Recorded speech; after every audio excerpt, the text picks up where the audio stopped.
He thought she'd cry. He thought she'd crawl. He thought she'd arrive shattered, desperate to be seen. But when she stepped into the room, the only thing broken was his illusion of control. Welcome back to Mr. Charles Stories, where love meets truth and dignity never begs. If you've ever been underestimated by someone who once held your heart, this story is yours. Drop a comment if you've ever chosen self-respect over noise. And don't forget to like and subscribe for more powerful storytelling. Eloin always noticed envelopes. In her work as a paper restoration artist, she could tell a wedding invite from a business pitch just by how the flap folded. But this one was different. The gold trim wasn't showy. It was surgical. The ink, handwritten, not printed. The pressure of the pen spoke of control. And the name on it, hers.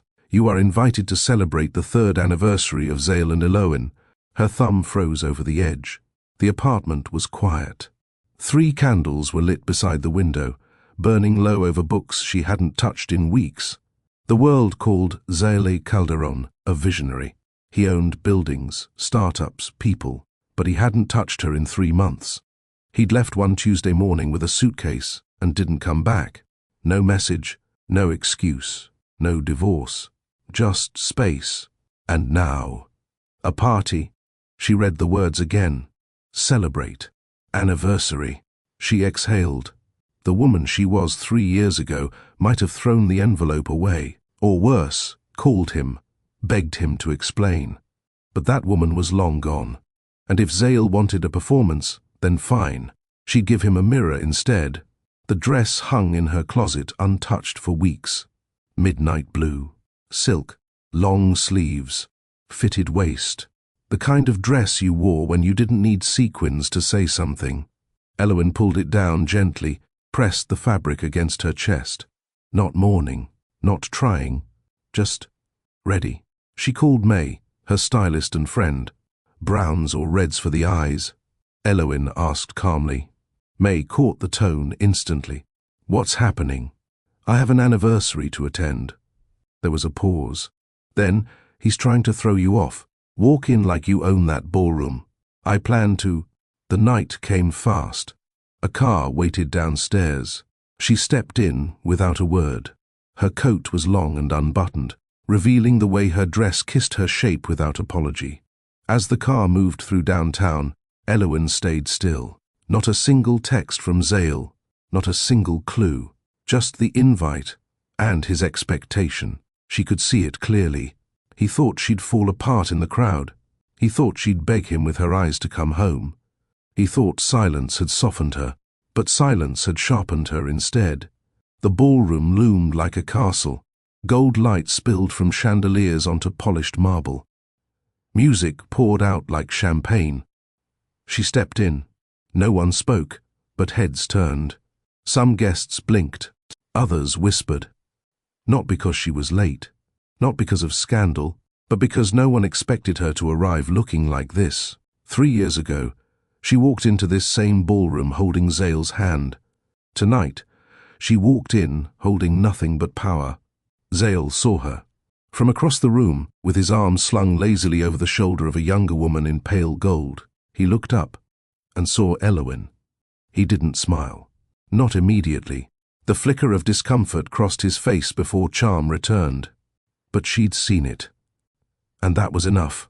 She didn't wave. She didn't blink. She didn't look away.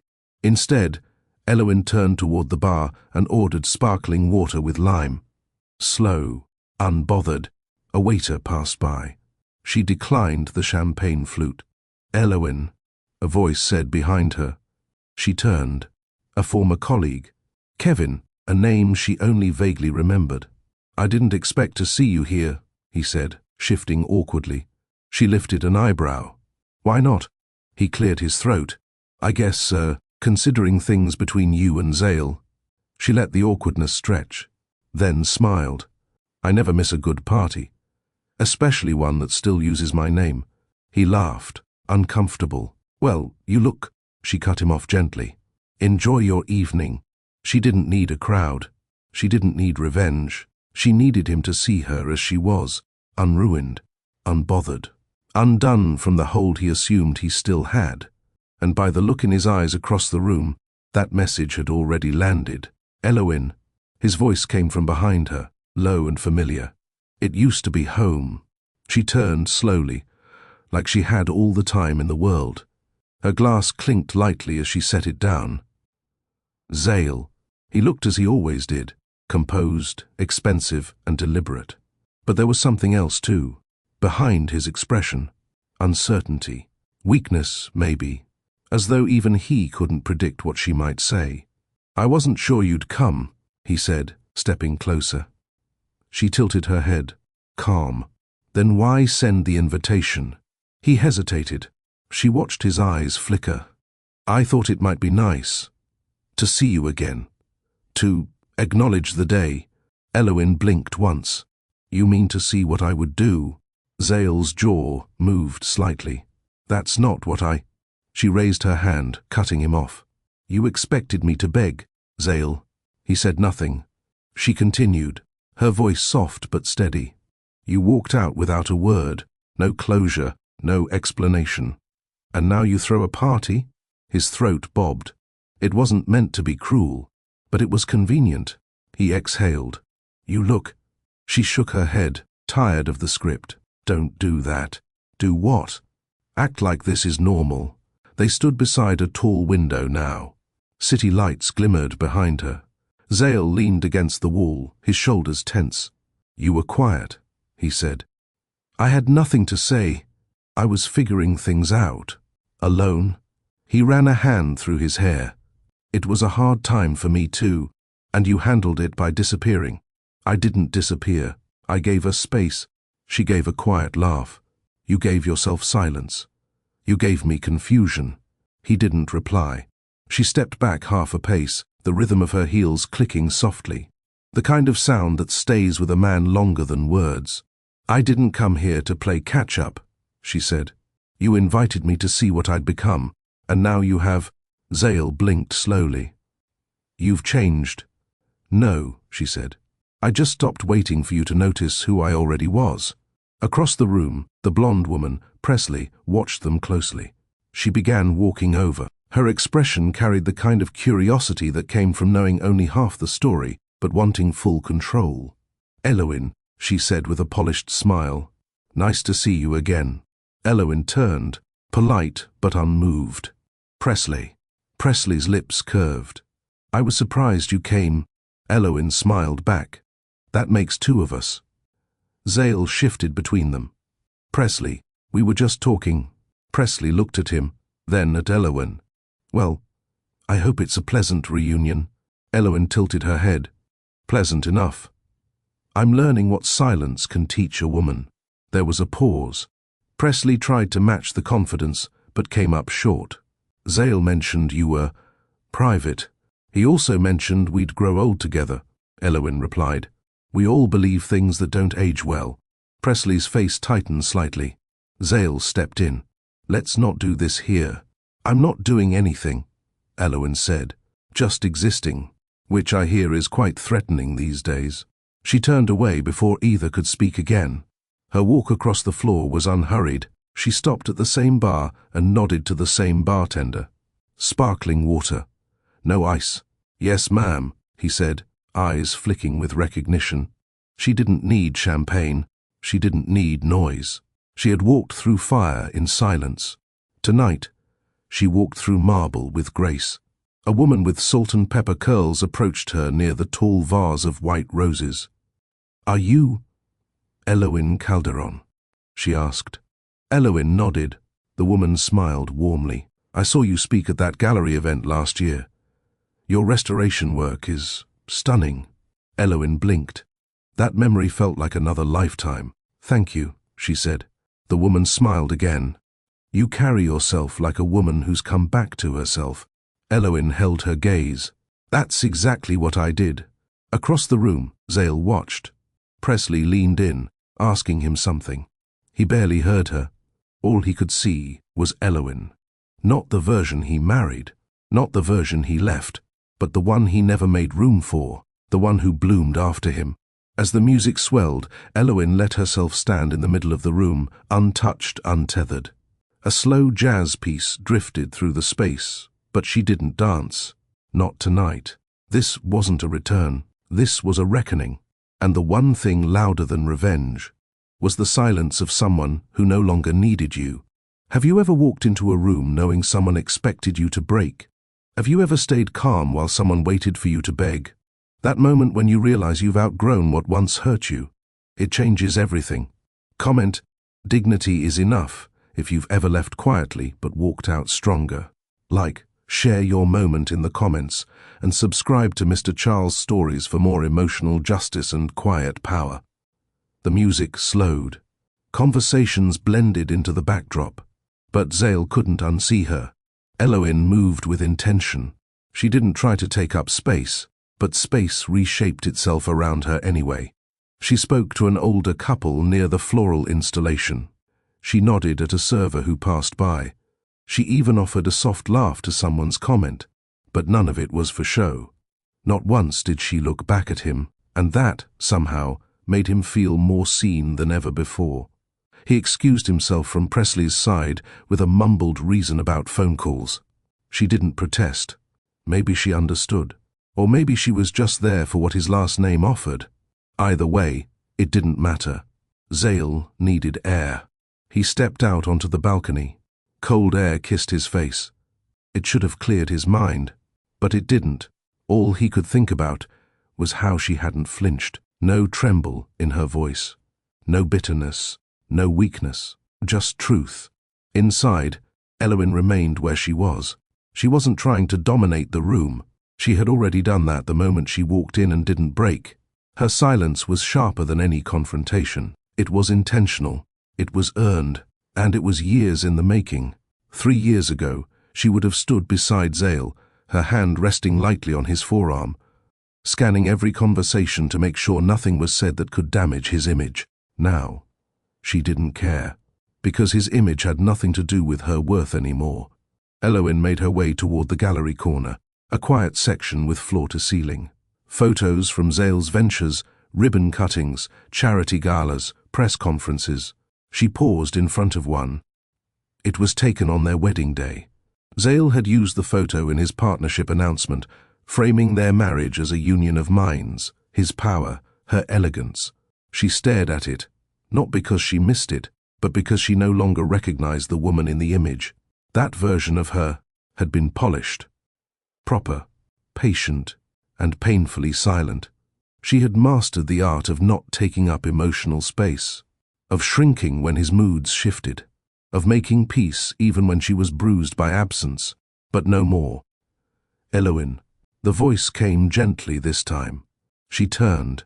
This wasn't Zale. It was someone else, older, with silver streaks in his beard and a calm presence. "Forgive the interruption," he said. "My name's Henley Dean. I knew your parents years ago, back when your mother taught at the university." Eloin's eyes softened. "You knew my mother?" "She taught me literature," he said. "And you look so much like her tonight." Eloin blinked, caught off guard. "Thank you." Henley's voice lowered. "Your presence this evening, it's spoken louder than anything money could have arranged." She didn't reply. He added, "Not all storms need thunder." And then, like a gentleman trained in timing, he stepped away. Zale returned inside. He scanned the ballroom. He expected her to be in the center of a group, performing calm for attention. But she was alone, by choice, staring at a picture. He walked toward her, quieter this time. "Eloin." She glanced at him briefly, then turned her eyes back to the framed image. "You had this one edited," she said flatly. Zale frowned. "What do you mean?" "My smile. It's wider here than it was in real life." He didn't respond. She finally faced him. "You've always known how to retouch reality." "Eloin, you think I came here for you?"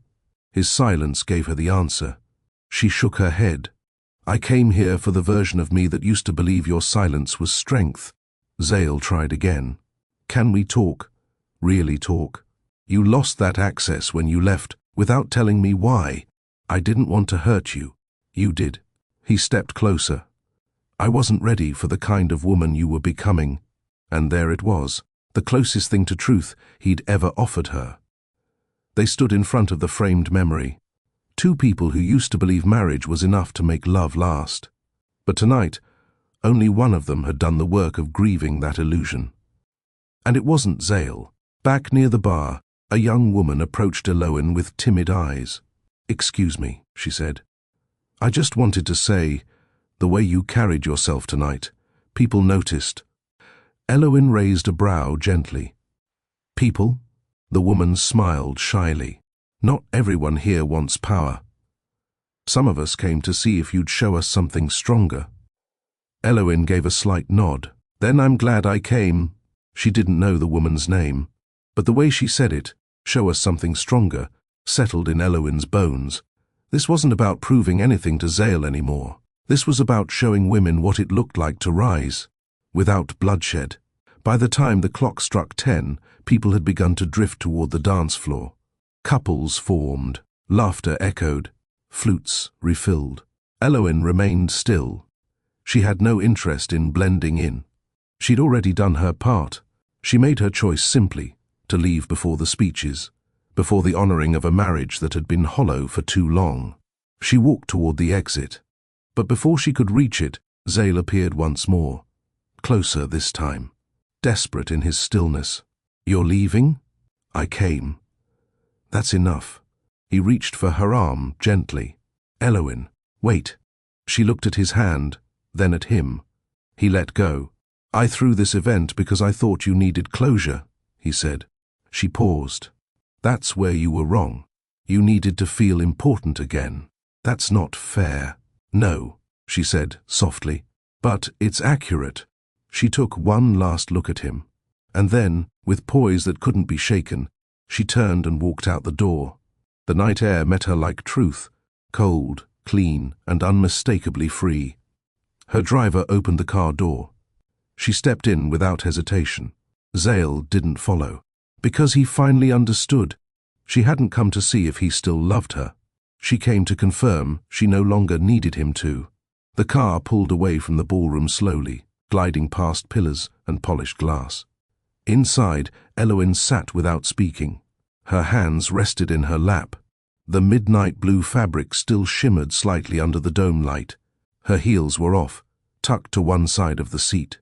Her body ached in small, invisible ways. But her heart felt intact. No, not intact. Reconstructed. Piece by piece, she had built something in herself that no longer responded to Zale's presence with panic. Not with longing. Not even with resentment. What lived in her now was stillness. The driver glanced in the mirror. "Home, ma'am." She hesitated, then answered, "No, take me to the riverfront." "The riverfront? At this hour?" "Yes," she said. "I want to walk." The driver gave a nod and changed the route. As they moved through the city, Eloin looked out the window at the blurred lights. Not long ago, nights like this would have found her crying in silence, waiting for a man to answer a question he refused to hear. But tonight, she didn't want answers. She wanted to decide something.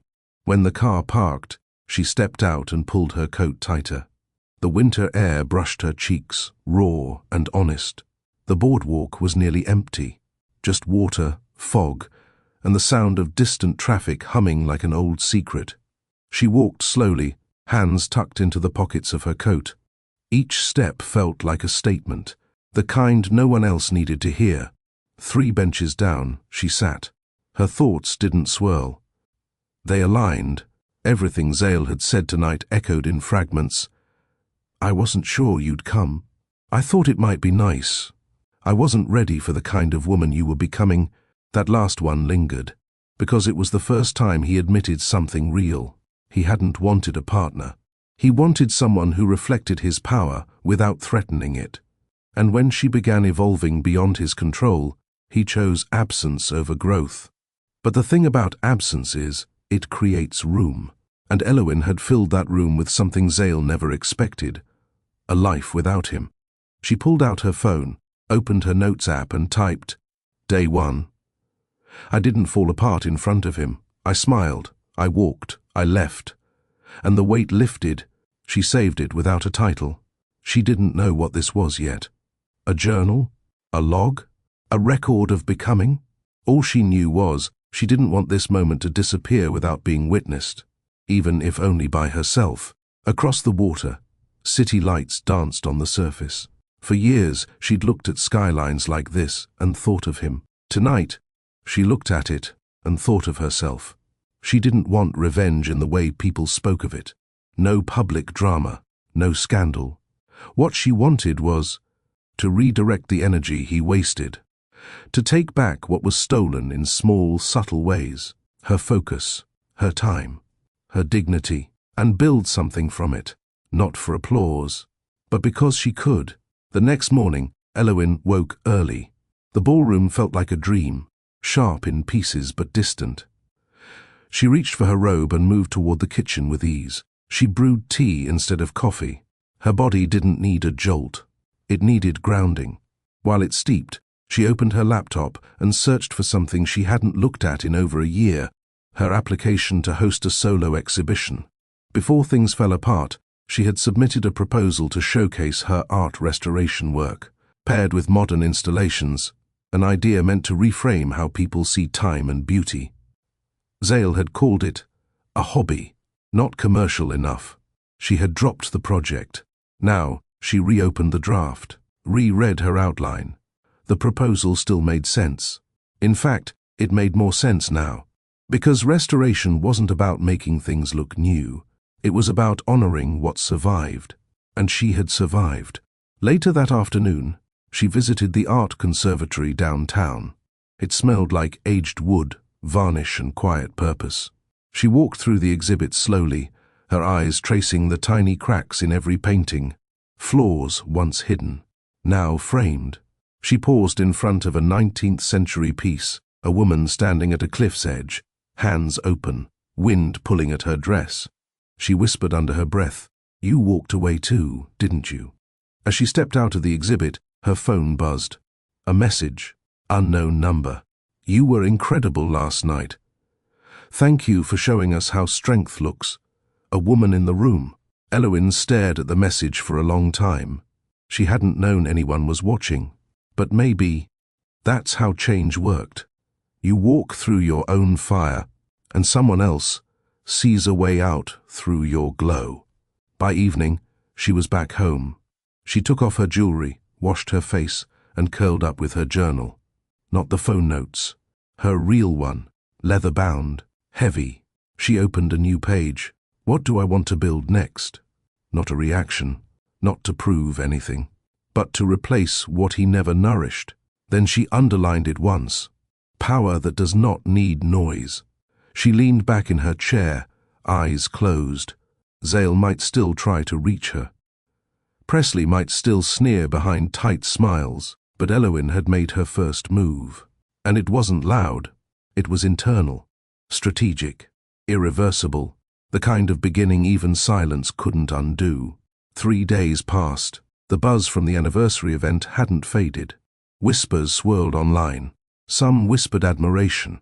Others whispered confusion. Most whispered her name with a level of curiosity that made Eloin smile. She had said nothing publicly. Not a tweet. Not a post. Not a statement. But the room remembered her. And now, new rooms were calling.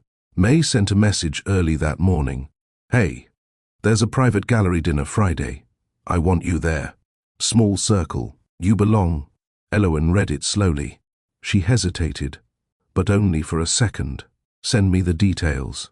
Friday arrived with rain. Not a thunderstorm. A slow, steady curtain. Like the sky was cleansing something. Eloin stood before her closet again, not to impress anyone, but to express a shift. She chose a dark green dress, high collar, side slit, no jewelry. Just clean, confident edges. Her hair framed her face softly. No drama, just presence. She looked in the mirror and didn't search for validation. The venue was tucked inside an old brick building downtown. Glass doors, soft jazz spilling into the wet sidewalk. May greeted her with a wink and an umbrella. Ready? She asked. Eloin nodded. Let's go. Inside, the air was warm, filled with the scent of aged wood and candle smoke. Artists, curators, and press mingled quietly. There were no velvet ropes, no loud music, no power plays. This wasn't Zale's kind of room. This was hers. Everyone's been talking about you, May whispered as they stepped toward the back room. Eloin raised an eyebrow. About the party? May grinned. About the woman who walked out of it untouched? Eloin said nothing, but her chest lifted just slightly. She met people that night who didn't know her as a wife, who didn't see her as an extension of someone else's shadow. One man admired her work with restoration. Another curator asked to review her exhibition proposal, and then someone asked her to speak. We're holding a panel next month, a woman named Morella said, on artistic silence. You'd be perfect. Eloin blinked. Artistic silence. Yes. The space between what's broken and what's rebuilt. You have a way of making people lean in. Eloin smiled gently. Let me think on it. Later that night, Eloin stood near the window with a glass of lemon water in hand. May joined her. You don't owe Zale anything, May said quietly. But that look on your face right now, it's the best response you'll ever give him. Eloin didn't look away from the window. It's not about him anymore. Then what's it about? She exhaled, making sure I never shrink again. Even in silence. At home, Eloin unpacked her heels and set them down carefully beside her dresser. She sat at her desk and opened her journal. Tonight's entry was short. Not every room needs a microphone. Some just need you to show up fully. She paused, then underlined it once, and wrote again. Next room, mine. The next day, her inbox held something unexpected. A forwarded email from a press assistant Zale used to employ. Subject, high-value profile opportunity. You've been requested. The message included a snippet from a lifestyle magazine editor. We'd love to feature Eloin Calderon in our upcoming Resilience and Renewal segment. Quiet strength, personal rebirth, and visibility for women rebuilding. We're told she's the definition of this story. She stared at it. Zale had once discouraged interviews. Too exposing, he had said. Not aligned with the brand. This wasn't about brand anymore. This was about message. Eloin didn't reply right away. Instead, she scheduled a session with someone she hadn't seen in a while, Dr. Lee, her former therapist. They met virtually. Dr. Lee's voice came through warm and steady. You look different. Eloin smiled. I feel different. They talked. Not about Zale. Not entirely. They talked about power, about how being seen isn't the same as being heard, and how sometimes healing includes being visible, not to prove anything, but to stop hiding what survived. By the end of the session, Eloin had her answer. She emailed the magazine back. Happy to speak. Only if the focus is on rebuilding, not scandal. Eloin. Meanwhile, Zale sat in his penthouse downtown. The anniversary party had been a PR success on paper. High attendance. Good press. But something unsettled him. People didn't talk about the ballroom. They talked about her. And not as his wife. Not as the woman he left. But as someone he could no longer reach. He scrolled his feed.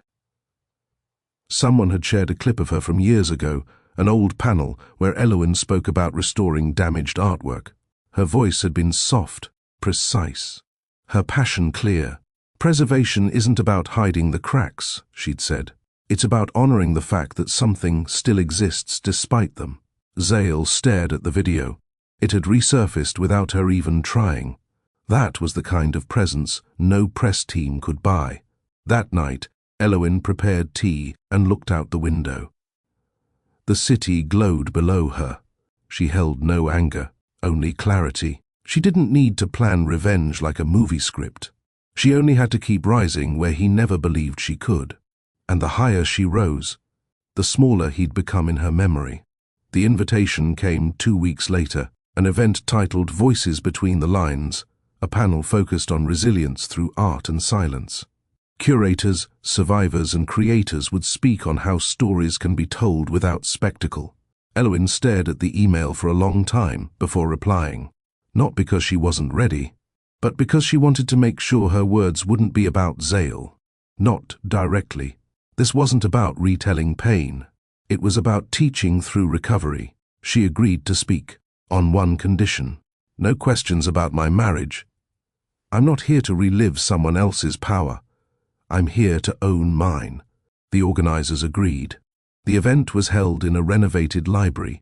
No stage, just wide, open space, warm lighting, and quiet eyes. There were folding chairs, tea stations, and notebooks left on every seat for reflection. Eloin wore grey that evening, not to fade, but to soften the visual noise. Her words would do the rest. When it was her turn, she didn't read from paper. She stood, steady, and began. When I was younger, I believed silence was something you gave people to keep the peace.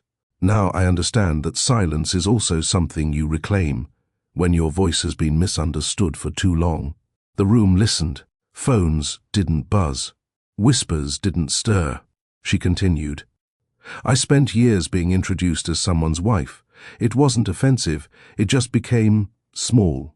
When your identity is built inside someone else's story, even love can feel like a performance. But when I stepped away, I found out something. My voice didn't get louder. I just stopped whispering. There was a pause. Someone in the front row dabbed tears with the edge of her scarf. Another scribbled something fast into the notebook on her lap. Eloin spoke for 10 minutes. She didn't name names, but she named feelings, abandonment, assumption, the weight of being expected to suffer quietly. And then, liberation, not through destruction, but through deliberate detachment. When she finished, the applause was soft, but lasting. It wasn't performative. It was respect, the kind that follows truth. Backstage, one of the panelists approached her. A poet, late 40s, gentle eyes. She said, "Your line, about reclaiming silence. That's the most violent piece I've ever heard." Eloin blinked. "Violent piece?" The woman nodded. "It wrecked me in the best way." She went home that night without checking social media, not because she feared comments, but because the moment didn't need echoing. It had done its work, and so had she. The next morning, an email arrived. Subject line, "You said what I couldn't. Hi, Eloin. I was in the back row last night. You don't know me, but you saved something in me. I've been quiet in a marriage that made me invisible. When you said, I stopped whispering, I felt my throat unclench. I'm not ready to walk out yet, but I'm ready to walk back into myself. Thank you." Eloin read it 3 times, and cried, not because she was sad, but because she hadn't known her healing could be contagious. That afternoon, she pulled out her old exhibition proposal again. The working title had been Time Interrupted. She crossed it out and wrote something else, Cracks in Silence. The exhibit wouldn't just be art restoration now. It would be framed with quotes from women who had written her, spoken to her, sat beside her in rooms and said, "Me too," quietly. This wasn't just her story. It was a gallery of survivors, of all kinds. Meanwhile, Zale saw the headline the next day. She didn't name him, but the room still heard the truth. He clicked the article, read her quotes, and realized she hadn't exposed him, but she had outgrown him publicly, not with fire, with structure, with grace. And that made it harder to defend himself, because she hadn't attacked. She had simply arrived, without him. Presley noticed too. She forwarded him the article without comment. Zale didn't reply, because what could he say? He had built her into a frame, but she had stepped out of it and built her own gallery. Back in her apartment, Eloin moved her plants near the window. The sun hit differently now. Even the quiet had texture. She opened her journal again, wrote, "Today someone told me they found themselves through my voice. Revenge doesn't always need a face. Sometimes it needs a ripple." She paused and smiled. Zale sat in his office on the 42nd floor of Calderon Holdings. the skyline behind him stretching like an empire built by ego. The room smelled like wealth, brushed steel, leather-bound silence. But that day, something different floated in the air. A tension his assistant couldn't mask. She entered with a slight knock. "There's a meeting request from the marketing division. They want to review the keynote strategy." Zale didn't look up. "Tell them I'll handle it directly next week." She hesitated. "Sir, respectfully, the issue isn't about marketing, it's about your name." That made him look. "What do you mean?" She placed a small folder on his desk. Inside were 3 printouts of headlines, feedback threads, and one op-ed from a mid-tier publication. "When women leave quietly and win louder. Former high society spouse reclaims identity without scandal. Is emotional distance the new power move?" Zale's name wasn't mentioned anywhere, but her name, Elowen, was repeated in every paragraph. His assistant stood quietly. "They're calling it dignified disruption. And people love it, especially the people your firm once overlooked." Zale leaned back, jaw tense. So, you're being replaced in the narrative, sir. She didn't burn the house down, she just built something else. And now everyone's walking toward it." Zale dismissed the meeting that day, but he didn't forget the phrase, dignified disruption. He hated how accurate it sounded. Not because it was wrong, but because it wasn't his, and she wasn't even trying. That evening, he received a call from a long-time brand partner. "We want to reconsider the tone of this year's conference," the woman said. "Less corporate showmanship, more emotional resonance." Zale frowned. "We've always been firm-driven, direct, fast, clean." "Sure," she replied, "but the market has changed. We want speakers who understand audience trust, like your ex-wife does." He didn't respond. "Just consider it," she said. Click. Across the city, Elowen wasn't thinking about Zale. She was sipping tea, organizing feedback letters for her exhibit.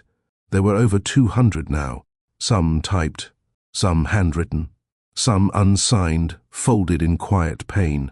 She didn't read all of them daily, but she touched each envelope. She wanted them to feel heard, even if only by contact. Her phone buzzed. May had sent her a screenshot. Gallery Weekly, feature confirmed. Cracks in Silence by Elowen Calderon, March Showcase, East End Conservatory. Below it, this year's most anticipated emotional exhibit. Elowen smiled, but not wide. It wasn't pride she felt. That same week, she received an email from an unknown sender. Subject, "You were right. I didn't notice you enough." She stared at it for a full minute, then opened it. "I watched the panel. I read the coverage. You never raised your voice, but somehow I can't stop hearing you. You outgrew me without war. I don't expect anything. I just wanted to say, I see you now. Z." Elowen closed the message. She didn't delete it, but she didn't reply either. She just whispered softly into the quiet, "I'm not yours to see anymore." The next morning, her assistant at the gallery handed her a folder. "Media requests are doubling," she said. "One platform wants to do a full short film piece on you." Elowen blinked. "A film?" "A 7-minute narrative. No interviews. Just visuals. Your art. Your process. They say it's about presence." She tilted her head, considering. Presence. That's what Zale had always tried to command. But hers was earned. She nodded. "Let's do it." Meanwhile, Zale's team scrambled to adjust. "Her name's coming up in panels, podcasts, and HR discussions," one executive said in a tense meeting. "Her tone is shifting what leadership sounds like," another added. "And we still haven't pivoted." Zale sat at the head of the boardroom table, silent. He used to think power was in money, reach, reputation. Now he saw it could also be in stillness, restraint, and walking away without announcing it. At home, Elowen finished framing a piece for the exhibit. It was a shattered ceramic plate, gently reassembled with gold-dusted resin lines, kintsugi style. The cracks weren't hidden. They were highlighted. Underneath it, the label read, "This is what happens when you don't beg for repair. You become the story that still holds shape." Elowin didn't know he would be there. The event was hosted by a private investor collective, an art-backed venture initiative aimed at restoring forgotten creative spaces across the city. Her gallery was one of the featured case studies. She was invited to speak briefly about the exhibit, not as a guest of honor, just as a woman whose story had rippled far beyond its first silence. Zale wasn't listed on the program. His name appeared on nothing. But power, as she'd learned, didn't always need a name tag. The room was intimate. Brick walls, warm sconces, velvet chairs circled like quiet conversation. She arrived early, rehearsing nothing. Just breathing. May, ever alert, leaned in as they sipped water. I checked twice. No sign of Zale. Elowin smiled gently. It's okay if he's here. You sure? Let him see what grace looks like when it's no longer seeking his permission. May grinned. That sounds like a line from your journal. Elowin didn't deny it. Halfway through the evening, after 2 speakers and a brief interlude, Elowin took the floor. She didn't stand behind the podium. She walked a few steps forward, letting the room settle.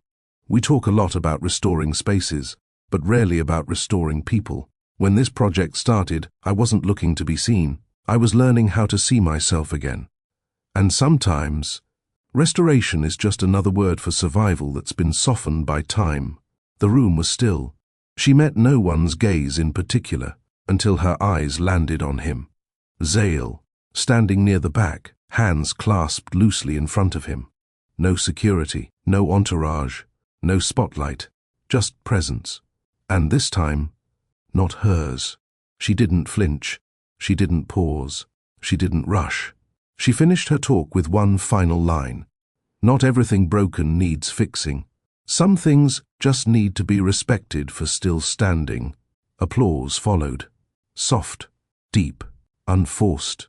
She stepped off the makeshift stage and returned to her seat without glancing back again. Later, she stood near the wine station, greeting 2 women who had connected with her exhibit. Zale approached. No announcement, no smile. May I speak to you for a moment? He asked, voice low. Elowin met his eyes. Briefly, they stepped toward a quieter corner near the tall windows. The city lights glimmered beyond the glass like 1,000 things neither of them controlled anymore. I didn't know you'd be here, he began. Neither did I. About you, she replied. He nodded. Slow. You spoke well. I didn't come to impress anyone. I know. That's what makes it worse. She raised an eyebrow. Worse. He looked down at his hands. I thought silence meant distance. But now I see it meant clarity. Elowin didn't respond. He continued. You weren't absent. You were evolving. She folded her arms gently. You left while I was still becoming. That was your choice. I didn't know how to stay with someone who was no longer convenient. That sentence landed like truth in the center of the floor. Elowin's face didn't shift, but her spine lengthened subtly. You said that to me once, without words, she said. Now you're just finally saying it with them. I wanted to be enough for you. You were, she said. Until you stopped showing up. Zale blinked. And now, she said. I've stopped waiting. He stared at her, but it wasn't longing, not anymore. It was mourning, not of her, of who he could have been, if he had met her now. But it was too late. She wasn't returning to any version of love that required shrinking. I read the piece about your exhibit, he added. She nodded. Then you know it's not about you. He looked up. It felt like it was, that's your guilt, not my message. He lowered his eyes. Understood. She turned to leave, but paused. Elowin, he said suddenly. Do you still believe in what we were? She considered his question carefully. Then replied, I believe we were real, but I also believe we expired. Back at home that night, she lit a single candle in the window. Not for drama, but because sometimes ending a conversation doesn't mean slamming the door. It means turning quietly toward peace and letting the hallway darken behind you. Zale didn't try to contact her again, not after that. He stayed in the rooms he understood, the ones she had long outgrown. And Elowin? She stepped fully into the ones she was always meant to build. The doors opened at 6 p.m. sharp. The line outside the East End Conservatory trailed around the block. No red carpet, no velvet rope. But every eye that entered knew they were walking into a space built with bruises, carefully arranged and shining. Cracks in silence had arrived. Eloin stood by the main entrance as the first guests trickled in. She wore cream, a shade softer than white, stronger than beige. Her heels were simple, her makeup minimal, her voice reserved. May walked over, clipboard in hand. "You ready?" Eloin smiled lightly. "I've been ready. I just didn't know it." The gallery was split into 6 rooms, each named not by theme, but by sentence. Room 1. She waited in quiet rooms. Room 2. He asked why she changed. Room 3. The mirror answered. Room 4. Not every ruin deserved repair. Room 5. She left without noise. Room 6. She still stands. In each room, restored art was paired with anonymous excerpts from women who had written to Eloin. Each quote handwritten beside the piece. Some were trembling, others fierce. All were true.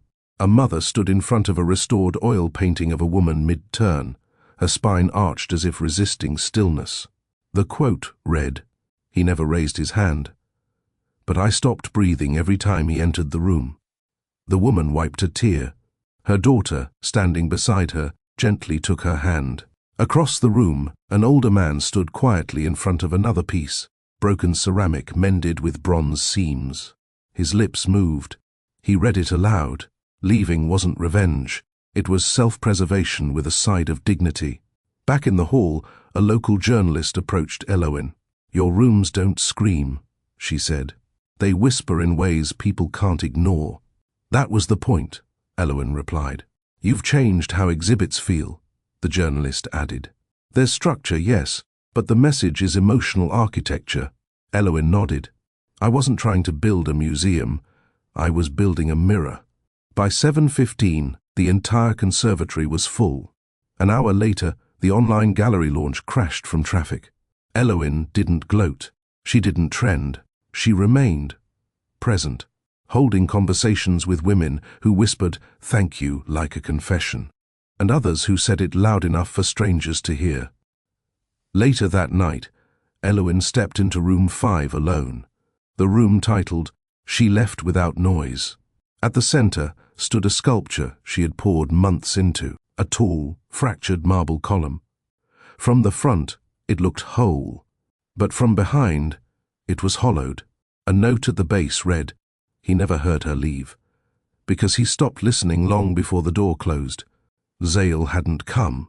She knew because May would have spotted him, but it didn't matter. His absence was never the problem. His silence used to break her. Now, it confirmed how far she'd come. At 9 p.m., she stood outside in the evening air. A soft breeze moved through the street. A woman with a camera crew waited respectfully near the sidewalk. "Miss Calderon, may I ask one question?" Eloin turned. "Just one. If you could say one thing to the person who made this story necessary, what would it be?" Eloin paused, then answered, "I hope they heal. Because people who love well don't leave without explanation." The clip aired 2 days later. Viewers didn't flood her DMs with gossip. They wrote to say, "That last line saved me." By the end of the week, the exhibit was booked for 2 traveling showcases in other states. She had become what Zale never imagined, a symbol without ever demanding the spotlight. But something shifted quietly beneath the piece. One evening, Eloin opened her laptop and clicked into an anonymous survey left at the gallery's digital wall. One entry read, "He was my boss. He mocked women who left, until he saw your name in the press. Now he acts careful. But I want to see him feel what we've felt." Eloin read it again, then again. It wasn't anger that stirred in her chest. It was clarity. Zale had moved through industries unchecked, holding court but never accountability. She didn't want to ruin him, but she did want to make sure he never controlled another woman's silence again. That night, she drafted something new. Not art, not press, but a plan. Private, legal, strategic. She wouldn't scream. She wouldn't threaten. She would document. Because power without awareness is a weapon, and power reclaimed becomes proof. The next morning, Elowen sat at her dining table, tea cooling beside her laptop. She had made the decision before the sun rose. It wasn't revenge. It was response. It was responsibility. She opened a blank document and typed a single sentence at the top. You can't silence what's already healed. Then, she began listing names, not of enemies, of witnesses, people who had once sat silently in rooms where Zael Calderon's power moved unchallenged. Her first call was to someone she hadn't spoken to in over a year, Siri, a former assistant at Calderon Holdings. Siri picked up on the third ring. Elowen? It's been a while, Elowen said calmly. A pause. Then, I've been following your journey. Quietly, I'm not calling to make noise, Elowen said, but I need truth. Yours. Not for court, not for public shaming, just for accountability. Siri exhaled slowly. You want to know what happened in those conference rooms after you left? Yes. Another pause. Then, can I speak off the record? You can speak in safety. They talked for an hour, about meetings where women were talked over, ideas stolen, dismissals disguised as budget cuts, always targeting voices that asked too many questions. Zael didn't yell. He didn't threaten, but he didn't have to. He controlled the narrative with timing, access, and silence, and women paid for it, with opportunity, with mental health, with self-doubt. Over the next 5 days, Elowen held 8 more conversations. Every woman said the same thing in different words. I thought it was just me. I tried to explain it, but there was nothing bad enough to prove. I wish someone would have believed me back then. Elowen didn't record anything. She didn't need to. She took notes, with permission. And when she wrote, she replaced names with initials. This wasn't about dragging anyone. It was about drawing a line. On day 6, she met a woman named Brinna at a cafe in the Arts District. Brinna had been on Zael's international finance team.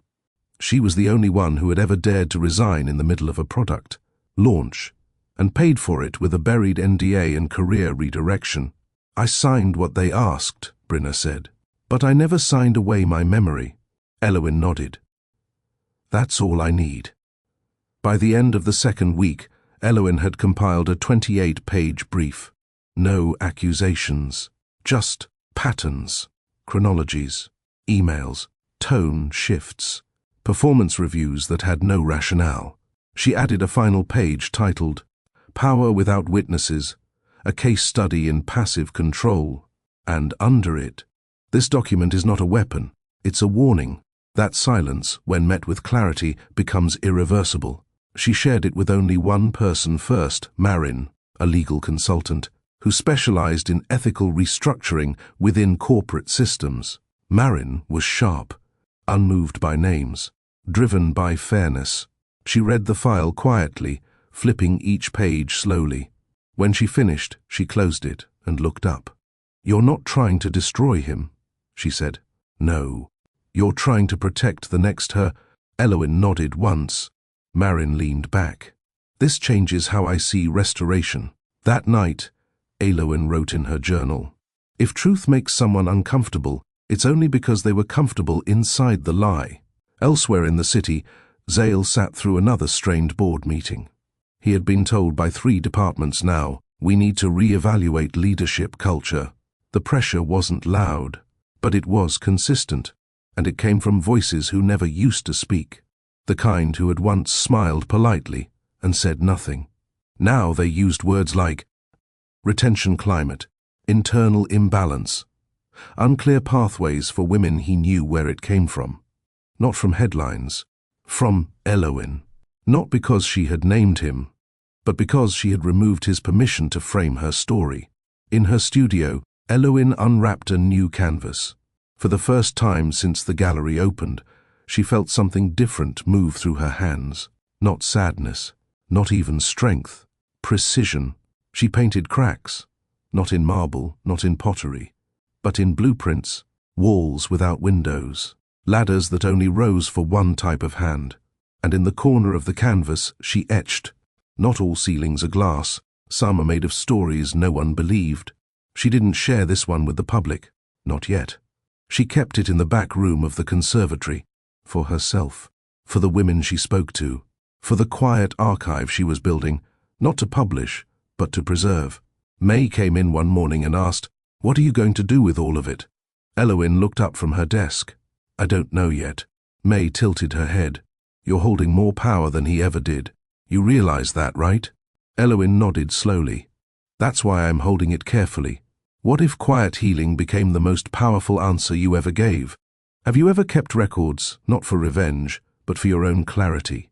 Elowen didn't seek war. She sought proof. And in doing so, she began protecting others. Comment, "I don't whisper anymore if you've ever walked away, gathered yourself, and found the strength to document the truth. Like, share your quiet victories. Subscribe to Mr. Charles' Stories for tales that remind you, dignity always wins in the end." Elowen never planned to become a mentor. She had always preferred solitude, listening more than speaking, observing before entering. But after the exhibit, the messages shifted. They weren't only from women thanking her, they were from women asking her, "How did you start? Where did you go when it was too quiet to think? How do I leave when no one believes me yet?"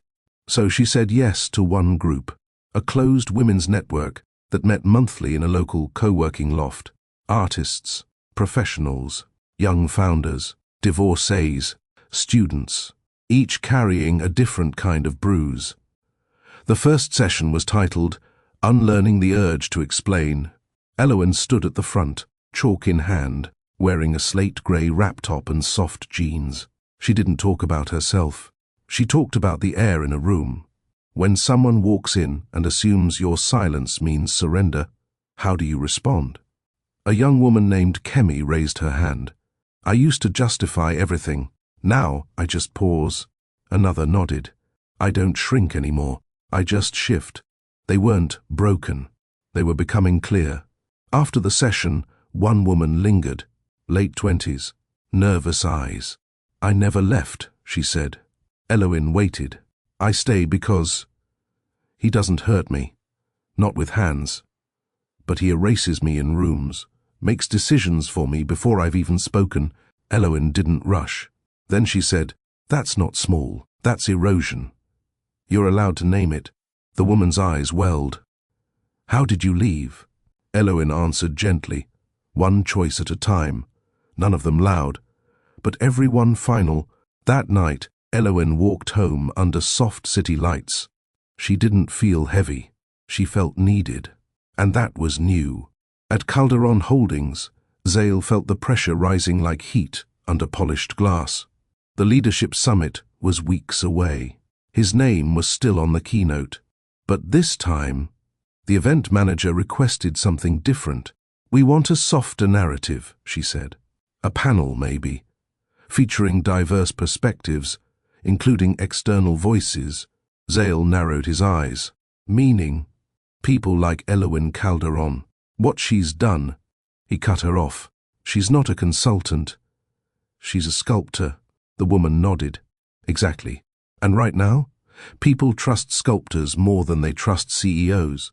He didn't cancel the meeting, but he walked out of it changed, because for the first time, he realized Elowen wasn't behind him anymore. She was ahead.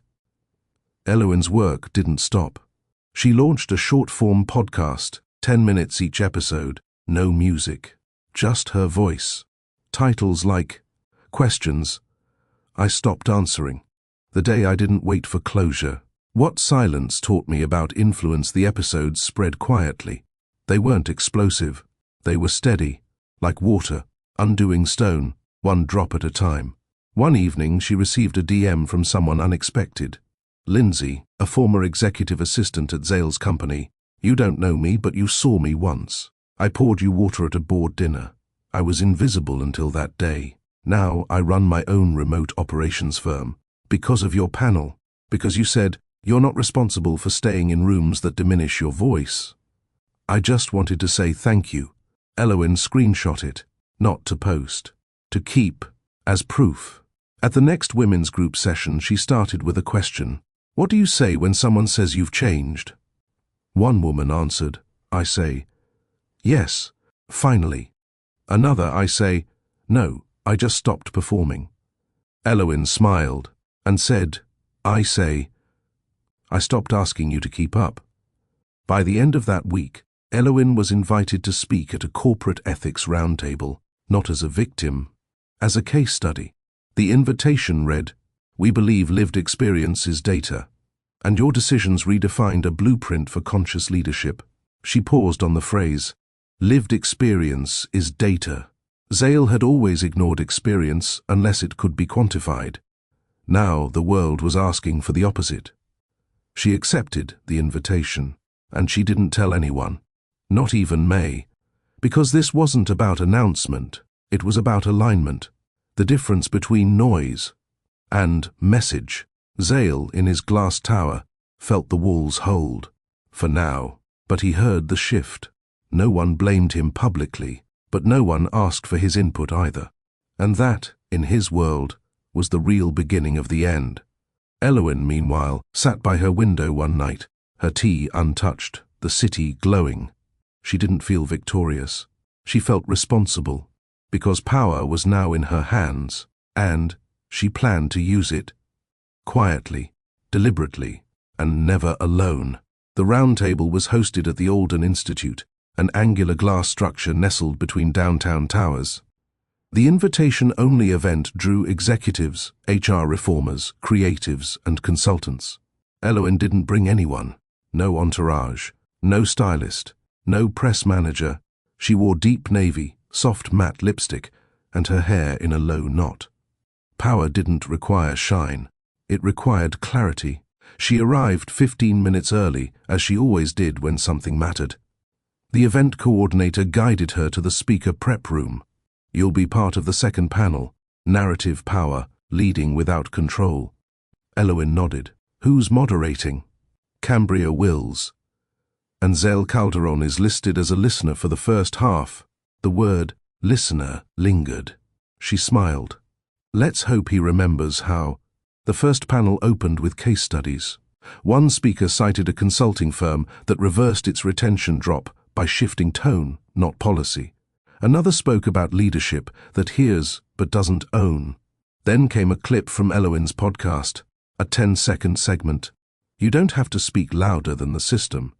You just have to speak in a way the system can't ignore. The room was silent.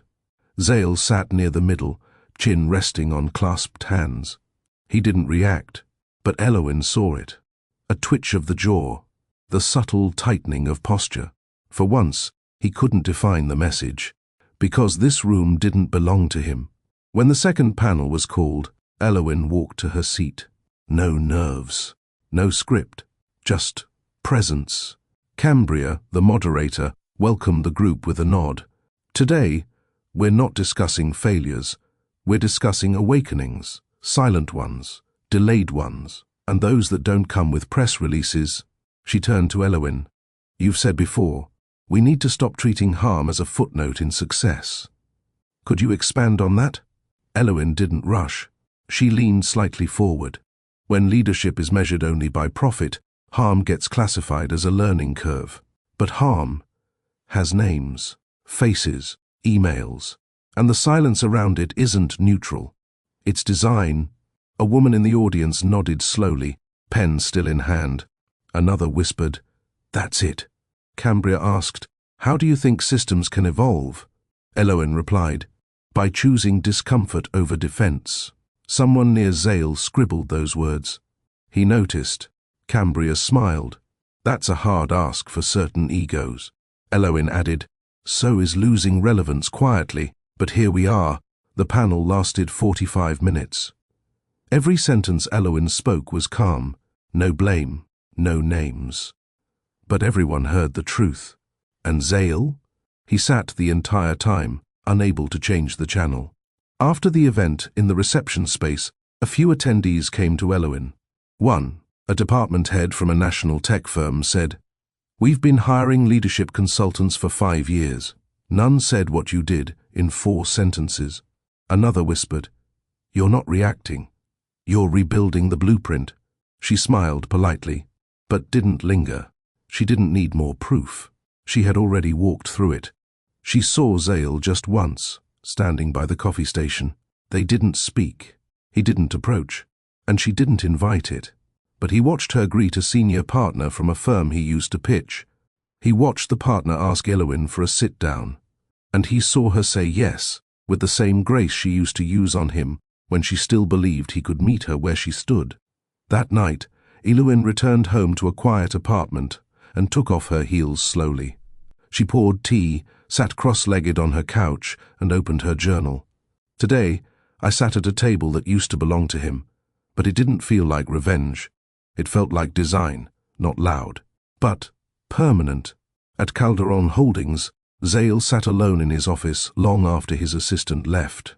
He replayed the panel in his mind, the words, the attention, the space that had once revolved around his approval, now rotating without even checking in. He didn't feel wronged. He felt replaced. And he realized, that's what happens when you assume someone will stay small because they loved you once. Eloin didn't post about the event, but 3 clips surfaced, none recorded by her. All quoted her. And the most shared line of the night? Discomfort is what comes after avoidance fails. It became a caption, a headline, a quote on the wall of a non-profit office. It became proof.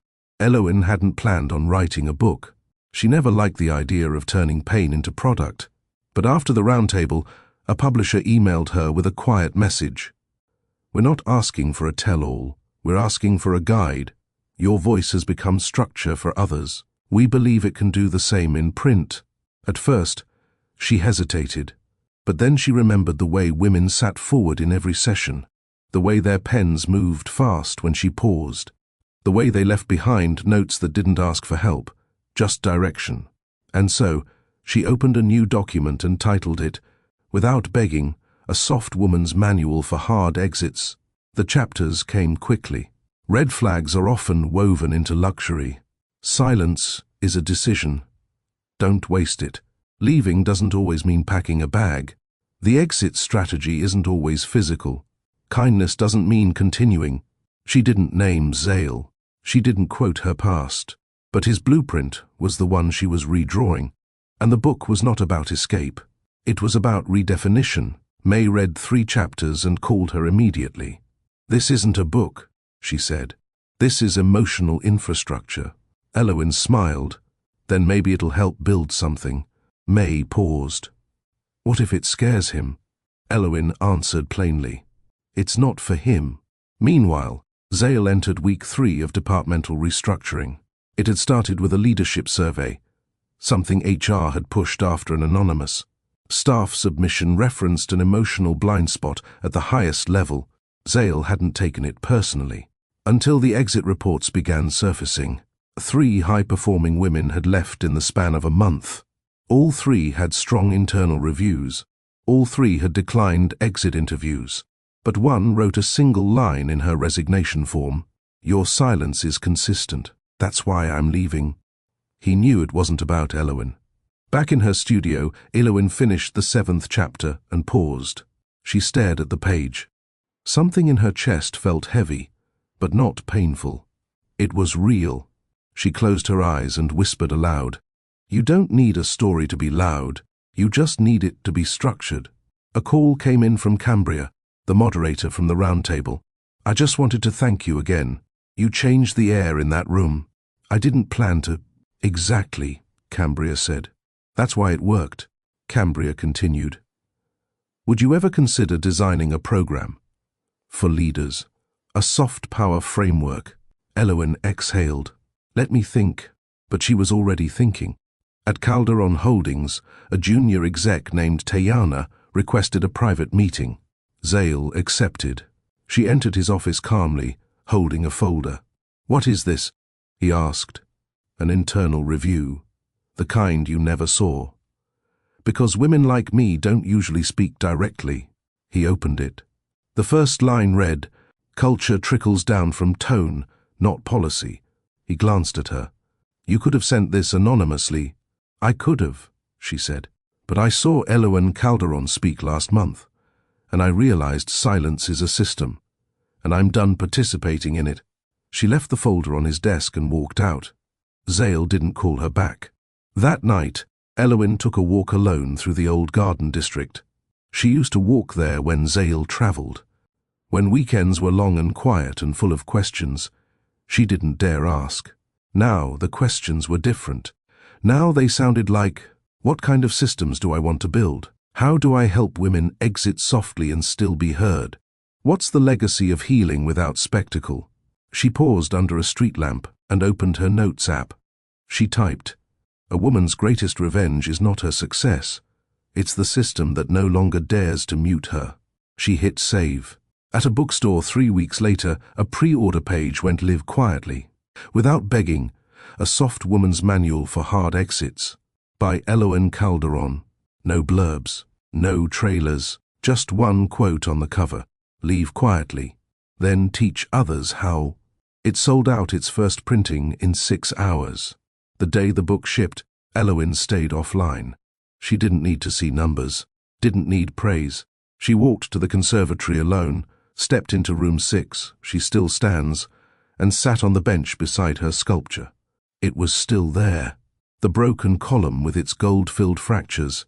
She touched it lightly, as if greeting her former self with quiet reverence, and whispered, "We did something." Her inbox filled overnight, letters from readers, voicemails from podcast hosts, a discreet invitation from a female senator's advisory team, "We're building something. You'd fit." She replied to none of them that day. Instead, she opened a fresh document labeled Soft Systems, a Curriculum.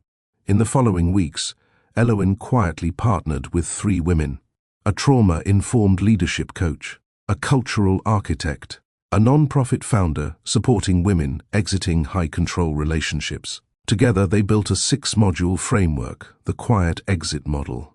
It wasn't theory. It was blueprint.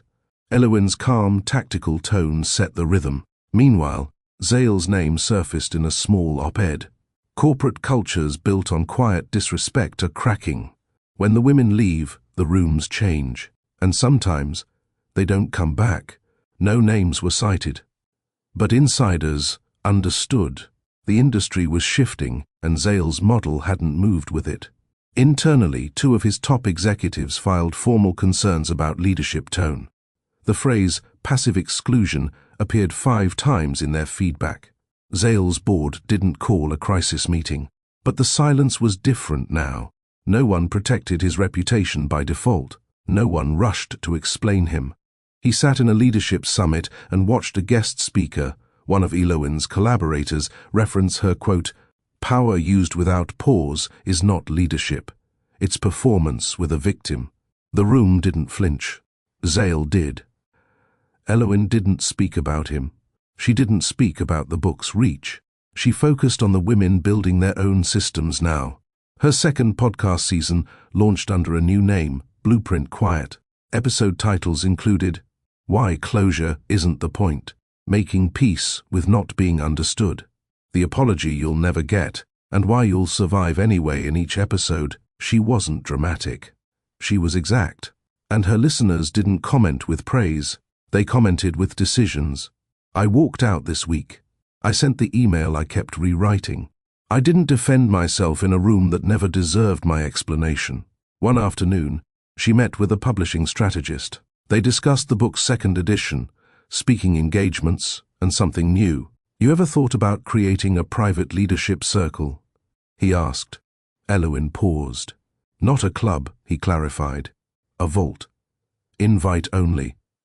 A space where women can re-lead themselves before re-entering public structures." She didn't respond immediately. But later that night, she wrote down the name, The Vault. And next to it, not a recovery space, a return. At Calderon Holdings, Zale held his first listening session with department leads. He wore a softer tie, no blazer. He tried to say less, but the room didn't respond to his presence like it once had. They listened, out of function, not reverence. Respect, he realized, wasn't inherited from status anymore. It had to be earned from relevance, and he hadn't adapted in time.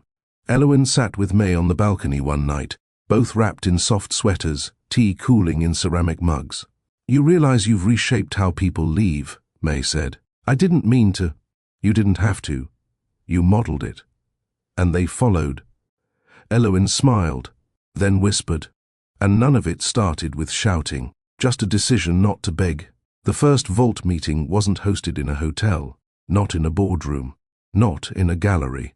It was in a converted brownstone, high ceilings, soft lamps, woven rugs, and bookshelves that didn't match. Every woman who walked in received no itinerary, no name tag, just a blank journal and a seat. Elowen sat at the far end, not at the center, not at a podium, but present, watching, listening. When the last chair was filled, she stood and said only this: "You don't owe this space your story. You only owe it your truth, whatever that looks like today." And then she sat down. No microphone, no clap track, just room. And for the next 2 hours, the vault unfolded like breath. A woman in her 40s spoke first, former lawyer. Left her marriage and her practice in the same month. "I didn't realize how much of my silence was for other people's comfort," she said. "Not mine." Another nodded. "I've been out of the house for a year, but I'm still not out of the story." A third whispered, "I don't even know what I want. I just know it's not what I had." And no one asked her to be more specific, because not knowing was enough. By the end of the session, Elowen walked each woman to the door, thanked them by name, and gave them a small card with one printed line. "Leaving isn't the end, it's a turn." The next morning, her inbox was full again. But not with press, with peace. Messages like, "I slept for the first time in weeks. I said no today without explaining why. I've never felt seen without being asked to perform. Until yesterday." Elsewhere in the city, Zale sat across from the chairman of his board. The man spoke slowly, precisely. "There's no scandal. Let's be clear about that." Zale nodded once. "Then what's the issue?" "It's perception." Zale didn't respond. The chairman continued, "You've led like a symbol, not a person. That used to work. It doesn't anymore." "And you want what?" Zale asked, tone flat. "A step back, quietly. Let your team restructure. Let leadership breathe. Temporary." The chairman didn't confirm, which was confirmation enough. Zale walked out of that meeting slower than usual. No one greeted him in the hall. No one avoided him either. But no one looked surprised. And that silence was louder than any confrontation. Elowen, meanwhile, was preparing a small second group for the vault. This time, she selected 10 women personally. Each had reached out not with a problem, but a mission. One was launching a foundation for mothers recovering from silent abuse. Another was rebuilding an architecture firm with a trauma-informed HR policy. A third had never led anything before, but had a story that made others sit down and listen. And for the first time, Elowen allowed herself to smile wide. Not for praise, but because she wasn't just rebuilding, she was multiplying. May entered the conservatory later that day, holding a newspaper. "Elowen, you've made page 7. Elowen raised a brow. 7's a good number. May read the headline, "Legacy After Silence, From Exhibit to Framework." Below it, a photo from her latest vault session, just a table, a candle, and notebooks. No faces, no flash. And under that, where men once held strategy, women now hold the floor. Elowen folded the paper and tucked it into her bag. "I don't want this to feel like branding," she said. May nodded. "It doesn't. Promise?" May looked her in the eye. "Branding builds buzz. This builds language." That night, Elowen added another line to her journal. "The room doesn't need to remember me. It just needs to remember it's safe to speak." At Calderon Holdings, Zale's office lights stayed off for the first time in weeks, and no one called to check.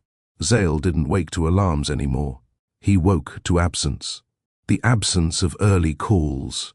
The absence of his name in inboxes. The absence of decisions waiting on him. And the longer it stretched, the heavier it got. His assistant, one of the few still loyal, walked in mid-morning. "You've been removed from next quarter's shareholder address," she said quietly. "The board sent notice this morning." Zale blinked once. "Is it permanent?" "I don't know," she said. "But they asked for your updated bio without executive chairman listed." He didn't react. He just nodded. "Understood." Elsewhere, Elowen boarded a small regional flight to Raleigh, not for business, not for show, for a vault chapter she hadn't planned to open, but was invited to. 10 women in the Carolinas had pooled resources, rented space, and sent her a single message: "We're ready. We just need your presence, not your lead." And that's what Elowen gave: presence. She didn't arrive with folders or branded slides. She arrived with one bag, a calm face, and no script. When she entered the space, she paused. A circle of mismatched chairs, a tray of warm tea, one old upright piano in the corner, and 10 women who didn't rush to greet her. They simply nodded, like they already knew her. Elowen set down her coat and sat. "Let's talk about the decisions we're no longer afraid to make." The room exhaled, and the stories began. Back in New York, Zale sat across from his mother. He hadn't visited in months, but now he showed up. No staff, no driver, just a man who needed to understand something. "You built this company," he said, voice lower than usual. She gave a small nod. "I did. And yet," he said, "when you left the chair, no one wrote about it." "No," she said, sipping her tea. "But they felt it." Zale leaned back. "I built everything louder," he said. "And you assumed volume meant legacy," she replied gently. Zale stared at his hands.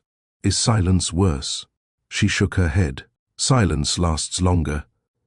Elowen spent 3 days in Raleigh, not as a guest speaker, as a listener.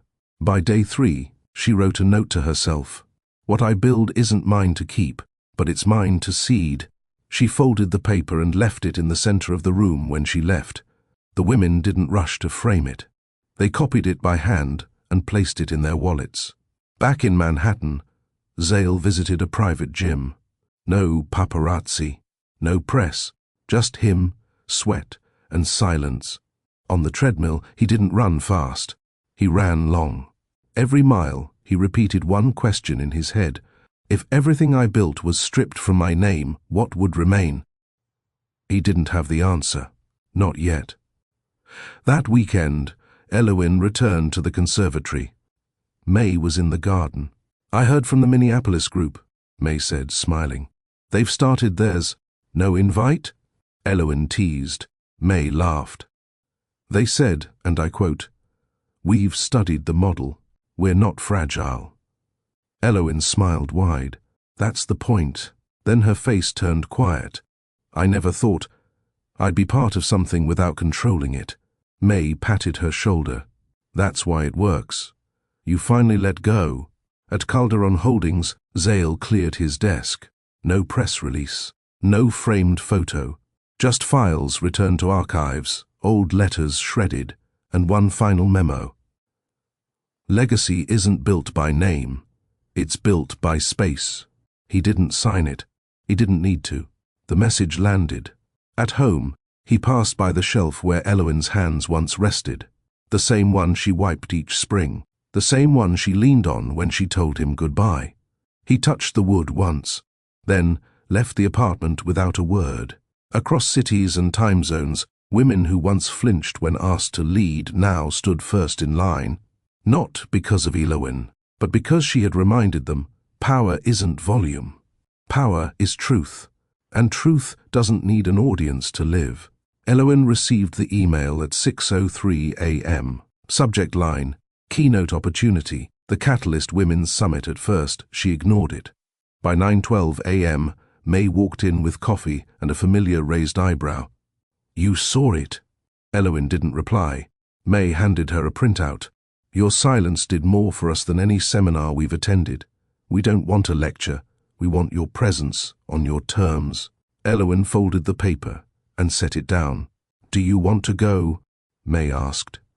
"I don't know," she replied. But May already knew that meant yes. 3 weeks later, Elowen stood behind black velvet curtains. The lights beyond the stage were warm, the murmurs in the audience gentle. She hadn't brought a speech. She hadn't rehearsed. She only held a folded note with 2 words, "Begin again." The host stepped forward. "Ladies and gentlemen," she didn't build an empire by being loud.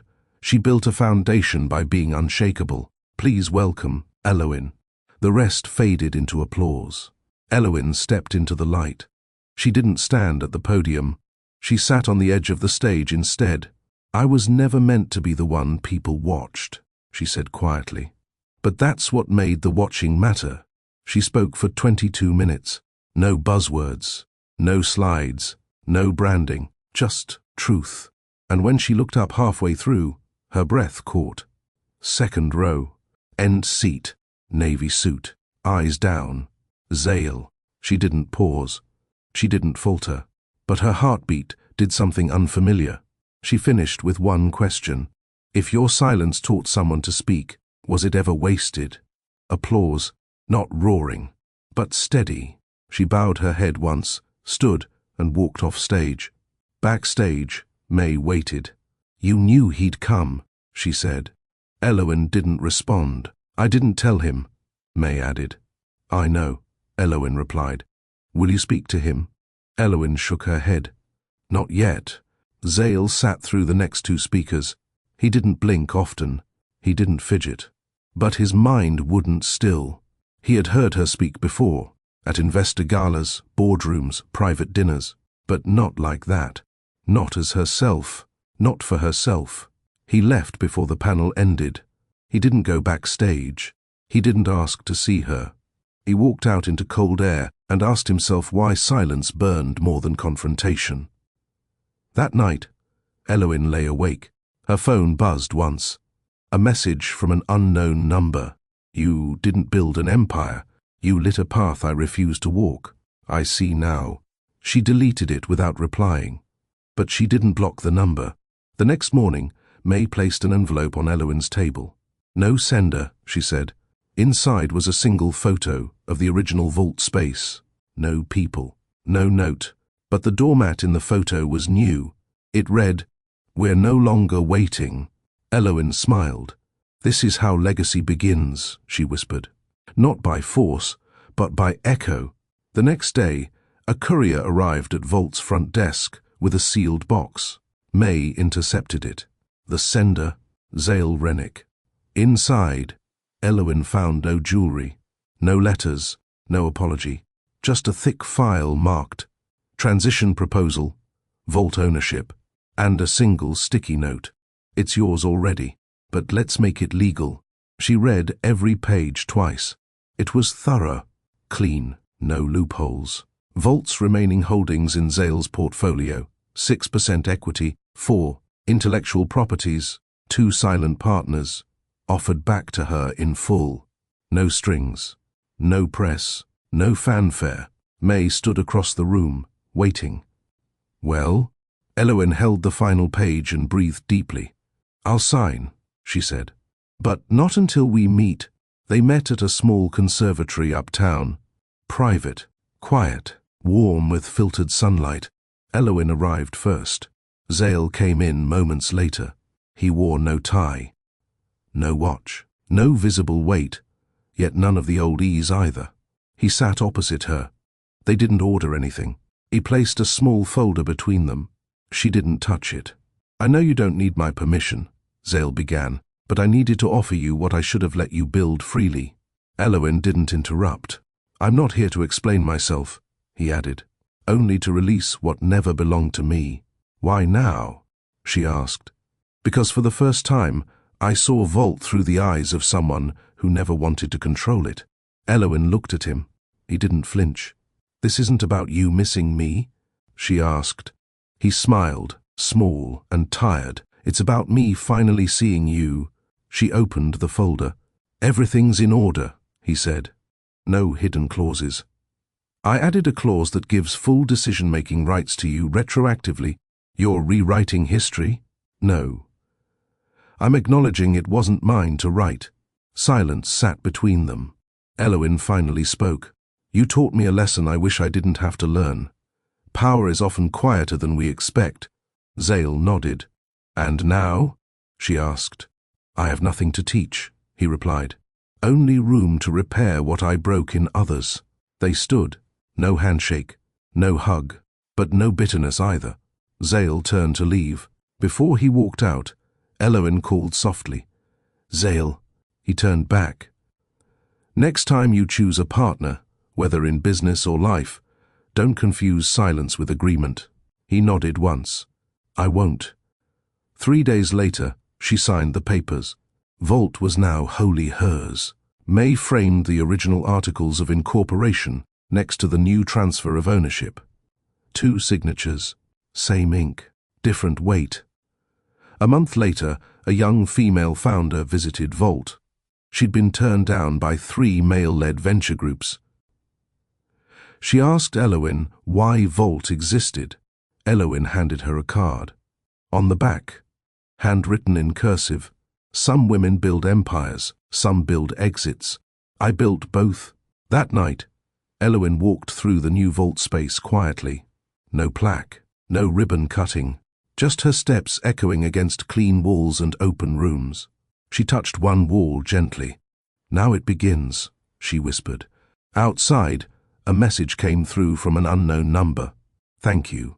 This time, I stayed silent, to let the right voice speak. She saved a number. Didn't reply. Didn't need to. Legacy doesn't always answer. Sometimes it listens and walks away. Vault's first public mentorship event launched quietly. No camera crews, no staged speeches, no billionaire press coverage. Just 30 folding chairs, name cards, notebooks, and a full-day workshop titled Power, Dignity, and Exit Strategies. Eloin stood at the front of the room wearing beige slacks, a rust-colored blouse, and no apology in her voice. She didn't stand taller. She stood freer, and everyone felt it. Across the first row sat a woman fighting for equal pay in her 3rd startup, another surviving a public divorce from a well-known tech investor, a third who had exited her company before it was acquired by her ex-husband.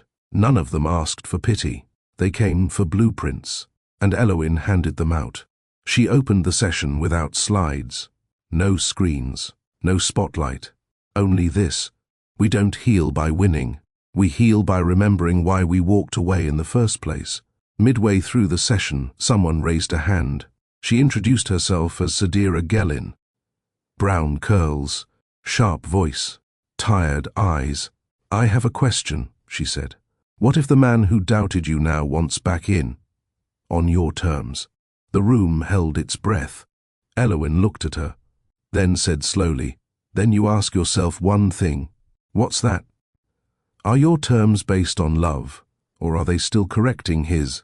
Sadira swallowed hard. Eloin offered a soft smile. You're allowed to choose love. But if you have to carry all the dignity alone, it's not partnership, it's performance. The room nodded. Some cried. Vault didn't hand out tissues. It handed out truth. Later that night, May found Eloin upstairs in her office, barefoot on the sofa, sipping jasmine tea. You okay? May asked. I've never felt more clear, Eloin said. May handed her a small box. Delivery for you. Eloin opened it. Inside, a handwritten card and a diamond ring. Not the old one. New, different, minimal, ethical, quiet. The card read, No expectations, only accountability. If this ever becomes mutual again, I will meet you with respect, not pride. Z. Eloin held the card for a moment. Then she placed it back in the box. Not rejected, not accepted, held. The next morning, Eloin sat at her desk going through Vault's new proposals. One name kept appearing in the referrals, Sadira Gelin. May peeked in. You're going to offer her backing?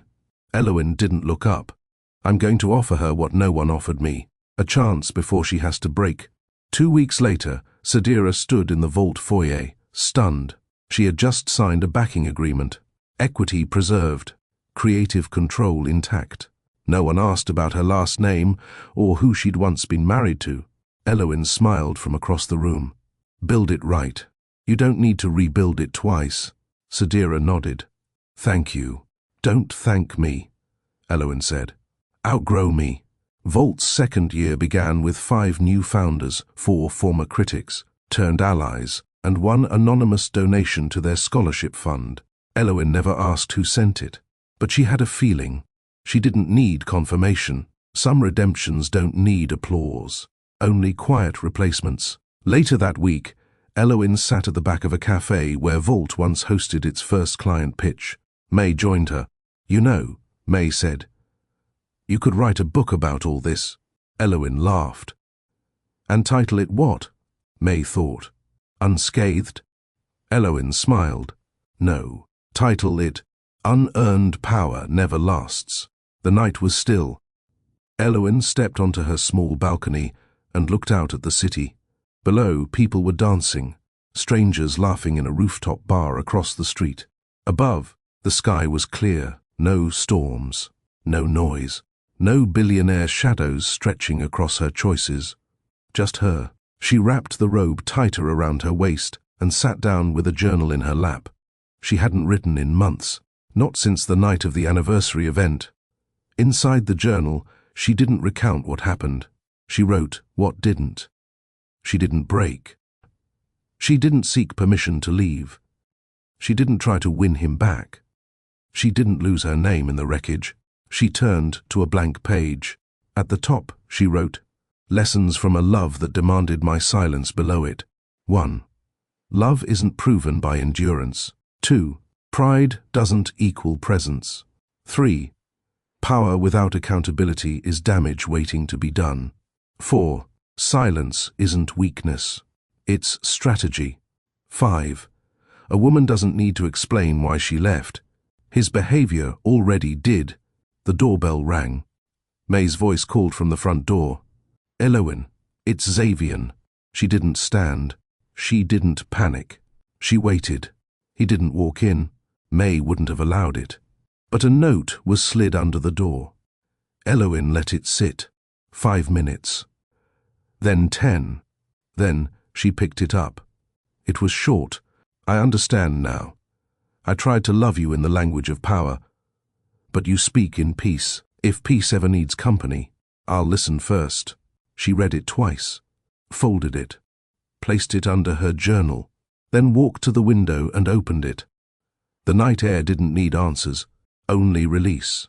2 days later, Eloin hosted Volt's founders' retreat, not at a resort, not at a hotel, but at her late grandmother's vineyard, now quietly under her name. Women arrived wearing sneakers, not stilettos.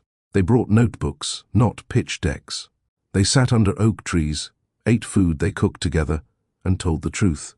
About ambition, about motherhood, about loneliness, about the fear of starting over. There were no glossy brand partnerships, only soil, sweat, and sincerity. Eloin spoke last. She didn't speak like a CEO. She spoke like a woman who had stood beside power and survived what it cost her. People thought I stayed with him because I was afraid to rebuild. They were wrong. I stayed because I thought love meant endurance. And by the time I realized I had outgrown the cage, the world had grown too comfortable seeing me inside it. She paused. I didn't rebuild. I redefined. And I'm still redefining. A soft applause followed. Not claps for performance, but permission. To rewrite quietly. To leave without burning everything down. To grieve in private. To stop apologizing for choosing peace. Later, as the sun set, Sadira sat beside Eloin and asked, Do you regret any of it?